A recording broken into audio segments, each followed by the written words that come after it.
Jochiw thieth e kaunti ma Embu okwedo monj manomony godo kar thieth ma Kitengela e kinde ng'anyo manobagie pachoka mar Sabasaba ka koro gidwaro mondo mi piny owacho kaw okang' mar neno ni kuonde thieth omi arita makare e kinde ng'anyo ma kamago.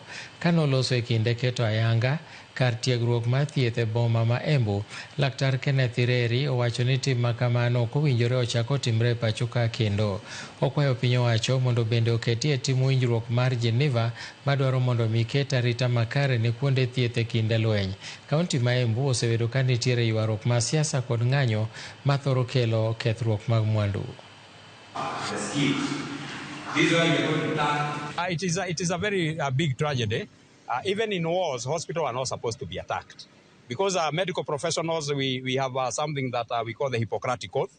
If you shoot my mother dead there, and you are shot by a policeman, I will still save your life, despite knowing you have just killed my mother. Because we take the Hippocratic Oath, we don't take sides. Our allegiance is to the patient and nobody else but the patient. We say the patient is the center of gravity around which our lives revolve as medical practitioners. So we should not be victimized when people are doing their political thing. We are only there to save life.